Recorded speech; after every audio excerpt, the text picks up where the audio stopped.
Okay, we're up here in the attic, and not a lot of room for a little guy like me. So if you're a big guy, there's going to be even less room. You're supposed to have a 22-inch wide, unobstructed walkway to get to change the air filter to work on the furnace. We don't have that. The furnace, by the way, the safety switch has been bypassed so that it'll operate without the cover on, which it shouldn't have been done. Coming along here, we got some gas pipe that's been piped off, but we see our gas pipe joins over here, and the gas enters this way. So all this is a dead run of gas pipe. Well, what's it gonna hurt? Well, all the sediment and impurities will develop over time, and that pipe gets dirty and nasty, and it wasn't done right. That's one reason why not to do it. Okay, so we got our exhaust pipe right here. We're coming up through here through the roof, and it's supposed to be mechanically fastened, so this tape is not an acceptable application. So there we go, we got that.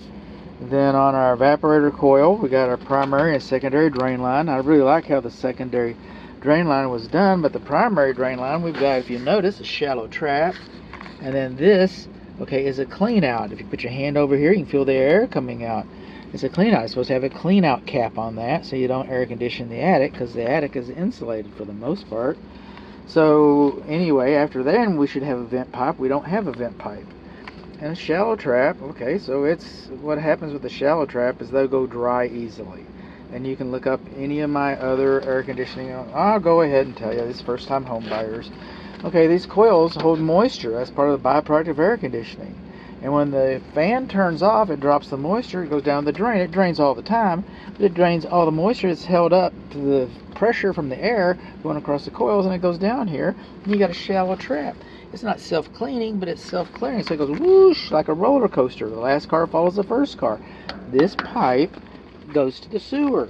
So the sewer gases, when this pipe is dry, can migrate back up here. Maybe that's why you don't want the cap. Migrate back up here, and they accumulate in here. When the air conditioner kicks on, then it gets distributed through all this air conditioning duct. And then you won't smell it because it'll be so diluted, but that's where all the pathogens and the cooties and all that kind of stuff goes. We'll go over here. Okay, so we got that done. We already talked about the dirty air filter and the lack of access to it. But what we got here is our sagging air duct. The duct is not supposed to be sagging more than 1/2 of an inch. All right? It's not supposed to be kinked. And then we've got like that. That's kinking. All right? And it's supposed to be sealed around the duct. I haven't done an infrared image scan yet, but see this webbing? This is like cheap elastic on a cheap pair of underwear. That's going to curl up. It's going to pinch, like it's pinching there. It's going to pinch your air duct. It's going to restrict your air duct flow. You're supposed to have saddles underneath there. So that's what we got. We got sagging air duct. We got pinched air duct. We don't have saddles underneath our nylon webbing. Recent repairs, the control switch has been redone, and I don't even know if that goes to this model, by the way, because see all that dirt underneath there? It looks like they worked on a furnace one time before. This looks like it's all 60-year-old stuff.